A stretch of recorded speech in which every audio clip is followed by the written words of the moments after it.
இந்தியாவில் நடந்த top 5 scams. இருக்காங்க பாருங்க. இந்த மாதிரி ஃபைனான்ஸ் ரிலேட்டட் அப்டேட்ஸ்க்கு சாம்பார் அண்ட் ஸ்டாக்ஸை சப்ஸ்கிரைப் பண்ணுங்க. First, Harshad Mehta scam. இவர்தாங்க எங்க மாஸ்டர். நான் தான் மாத்தணும் உன்னை சொல்ல சொன்ன அப்ப நானு. 1992ல பேங்கிங் சிஸ்டமோட லூப் ஹோல்ஸை யூஸ் பண்ணி ஃபேக் செக்யூரிட்டிஸ் மூலமா பேங்க்ஸோட காசையை எடுத்து ஸ்டாக் மார்க்கெட்டை மேனிபுலேட் பண்ணியிருக்காரு. Second, Ketan Parekh scam 2001. இவர் ஒரு stock broker. Public and corporate funds use பண்ணி ஒரு செட் ஆஃப் ஸ்டாக்ஸை மேனிபுலேட் பண்ணியிருக்காரு. That is K10 stocks.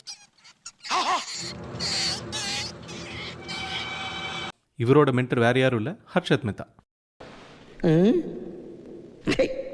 Third, Satyam computers.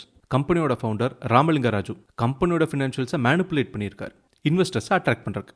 Later Mahindra இவங்களை அக்வயர் பண்ணிட்டாங்க. தம்பி கண்ணா ஏதாவது பேசுப்பா. Fourth, Sahara scam 2010. இன்வெஸ்டர்ஸ் கிட்ட இருந்து அப்ரூவ் பண்ணாத ஃபினான்ஷியல் ப்ராடக்ட் மூலமா பப்ளிக் கிட்ட இருந்து ஃபண்ட் ரைஸ் பண்ணியிருக்காங்க. இதில் அஃபெக்ட் ஆனது பாமர மக்கள்.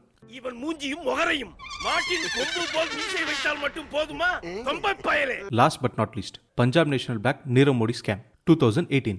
ஃபேக்கான பிஎன்பி பேங்கோட லெட்டர்ஸ் ஆஃப் அண்டர்டேக்கிங் யூஸ் பண்ணி வெளிநாட்டில் இருக்கிற இந்தியன் பேங்க்ஸ் கிட்ட இருந்து கிரெடிட் வாங்கியிருக்காரு.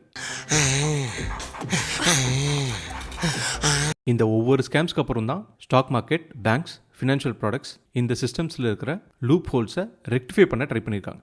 யாராவது ஆக்சிடென்ட்ல இறந்தாதான் ஒரு ரோட்டை ஃபிக்ஸ் பண்ணுவாங்க. அந்த மாதிரி என் பேரை சொல்லியுமா திட்டினா? உங்க பேரை சொன்ன பிறகுதான் கிளி கிளின்னு கிழிச்சான்.